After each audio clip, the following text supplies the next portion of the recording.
ஒரு குட்டி கதை நண்பர்களே. ஒரு ஊரில் ஒரு விவசாயி வாழ்ந்து வந்தாராம். வயசானவர். அவருக்கு 4 பசங்க இருந்தாங்களாம். 4 பசங்களில் 3 பேரையும் கஷ்டப்பட்டு படிக்க வச்சிட்டாராம். இந்த ஒரு பையனை படிக்க வைக்க முடியலையாம். 4வது கடைசி பையனை படிக்க வைக்க முடியலையாம். சரின்ட்டு இந்த 4 பசங்களும் நல்லா படிச்சிட்ருக்காங்க. இந்த ஒரு பையன் என்ன பண்ணுறது அப்படின்னு சொல்லிட்டு இந்த பையனை அவங்களோட சேர்த்து விவசாயம் வேலையாக கற்றுக் கொடுத்தாராம். அந்த பையனும் தினமும் அப்பா கூட போய் விவசாயம் செஞ்சுட்டு வருவானாம் சொந்த தோட்டத்தில். அதுக்கப்புறம் ரொம்ப வயசாகிடுச்சு அவருக்கும். இந்த பசங்க படித்த 3 பேரையும் கூப்பிட்டு சொன்னாராம், எப்பா எனக்கும் வயசாகிடுச்சு, நான் சாக போகிற நிலமையில் இருக்கிறேன். இந்த சொத்தையெல்லாம் நான் செத்துட்டா ஒரு வேளை இந்த சொத்தையெல்லாம் 4 பேரும் பங்கு போட்டுக்காங்க அப்படின்னு சொன்னாராம்.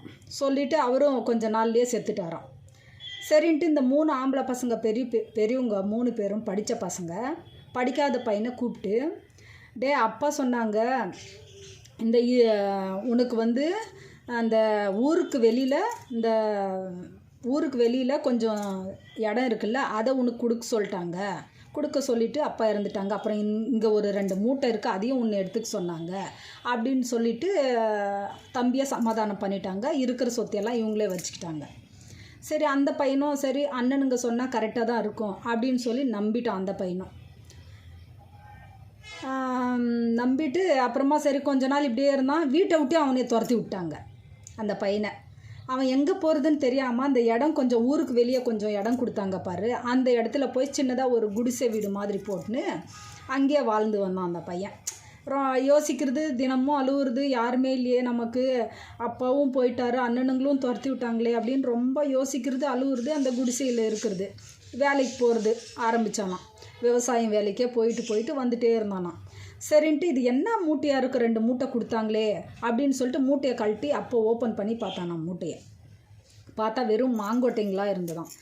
அடாடா, அண்ணனுங்க சாப்பிட்டு வச்ச மாங்கொட்டையெல்லாம் நமக்கு மூட்டையாக கொடுத்துருக்காங்களே, சரி விடு, வேறு எதுவும் செய்ய முடியாது அப்படின்ட்டு அந்த மாங்கொட்டை என்ன பண்ணானா அந்த நிலத்துல விதைச்சி பார்த்தானா. விதைச்சி பார்த்தா அதில் ஒன்றும் வேஸ்ட்டான். அந்த நிலத்துல எதுவுமே விளையாதான். அப்படிப்பட்ட நிலமா அது. என்னடா பண்ணுறது, எதுவுமே போட்டாலும் விளையவும் மாட்டுது இந்த நிலத்தில் அப்படின்னு சொல்லிட்டு ரொம்ப வருத்தப்பட்டுன்னு இவன் வேலைக்கு போவானா வருவானா. அந்த வழியாக ஆடு மாடு மேய்க்கிற பசங்க ஆடு மாடு மேய்ச்சிட்டு வந்தாங்களாம். இவன் கிரவுண்ட் சுற்றியும் ஒரு காம்பவுண்ட் மாதிரி சுற்றியும் போட்டு விட்டுட்டு இருந்தானா. அந்த ஆடு மாடு மேய்க்க வந்த பசங்கிட்ட சொல்லுவானா, தம்பி நீங்கள் ஆடு மாடு மேய்ச்சிக்கோங்க, உங்களுக்கு கலப்பானா என் குடிசையில் ரெஸ்ட் எடுத்துக்கோங்க, மாடுங்களுக்கும் கொஞ்சம் கலப்பானா கட்டி போட்டிங்களா என் இதுக்குள்ளே காம்பவுண்டுக்குள்ளேயே விட்டுக்கோங்க, பரவாயில்ல அப்படின்னு சொல்லிட்டு இவன் வேலைக்கு போயிடுவானா. இந்த மாடுங்க வந்து அங்கே ரெஸ்ட் எடுத்து இந்த மாடு மேய்க்கிற பசங்களுக்கு கொஞ்சம் பரவாயில்லப்பா, நமக்கு இடம் கிடச்சிது காட்டில் இந்த மாதிரி இடத்துல அப்படின்னு சொல்லிட்டு அவங்களும் ஜாலியாக இருப்பாங்களாம். மாடுங்க வந்து அந்த இடத்தெல்லாம் சாணம் அதெல்லாம் போட்டு அது பூமி நல்லா விவசாயம் விளையிற பூமியாக மாறிடுச்சான். அது பாட்டுக்கு அதுவே தானாக ஒரு இடத்துல கீரை வந்துச்சான். அடடா, நம்ம நிலத்தில் எதுவுமே வராதே, எப்படி கீரை வந்துச்சு அப்படின்ட்டு இவனுக்கு ஒரே ஆச்சரியம் ஆயிடுச்சான்.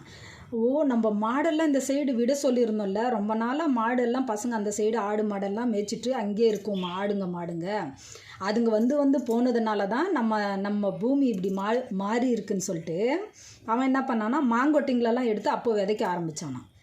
விதைச்சிட்டு தினமும் வேலைக்கு போவானா வருவானா, அந்த மாஞ்செடிங்களை பார்த்துக்குவானா. நல்லா செடிங்க வளர்ந்து வந்துடுச்சான்.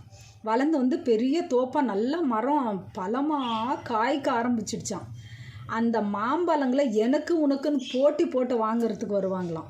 வெளியூர்லேருந்து வருவாங்களாம் போட்டு மாம்பழம் வாங்க. பெரிய தோப்பாயிடுச்சான். நல்லா பெரிய பணக்காரன் ஆயிட்டானா.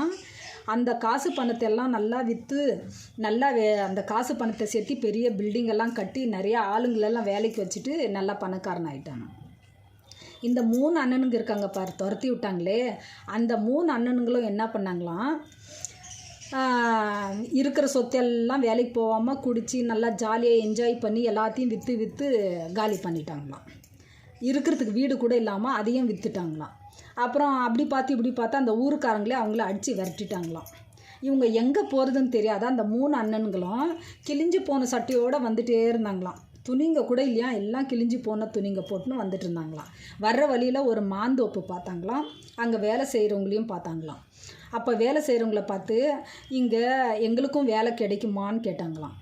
அதுக்கு அந்த வேலை செய்கிறவங்க சொன்னாங்களாம், ஓனர் இருக்கார், அவரை தான் கேட்கணும், இருக்கா இல்லையான்னு எங்களுக்கு தெரியாதுன்னு சொன்னாங்களாம். யார் ஓனருன்னு கேட்ட உடனே உள்ளே இருக்காருன்னு சொன்னாங்களாம். உள்ளே போய் பார்த்தா அவங்க தம்பியாம். அப்புறம் அவங்க தம்பியும் இவங்கள பார்த்துட்டு ஆச்சரியம், ஒரு மாதிரி ஷாக் ஆகிட்டானா. என்னண்ணே, ஏண்ணே இப்படி இருக்கிறீங்க, என்னாச்சு உங்களுக்கு, ஏன் இப்படி ஆயிட்டீங்கன்னு ஒரே ஆச்சரியத்தோடு கேட்டானாம்.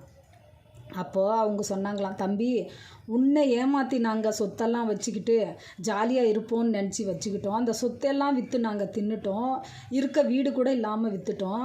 எல்லாம் ஊருக்காரங்க சேர்ந்து அடித்து துரத்தி விட்டாங்கப்பா. அதான் எங்கே போகிறதுன்னு தெரியாமல் இப்படியே வேலை கேட்டுன்னு வந்தோன்னு சொன்னாங்களாம். அண்ணா, இது என்னுடைய தோப்பு தான், நீங்கள் என்னை துரத்தி விட்டீங்க, நான் ஒருத்தனே வளர்ந்து இந்த அளவுக்கு வந்துட்டேன், நீங்களும் எங்கள் கூட சேர்ந்து சந்தோஷமாக இருக்கலாம்னு சொன்னானா அந்த பையன். இதனால் நமக்கு புரிய வேண்டியது என்னன்னா, மற்றவங்க நமக்கு கெடுதலே செஞ்சாலும் நம்ம நல்லதே செஞ்சால் கடவுள் நம்மளை காப்பாற்றுவாங்க.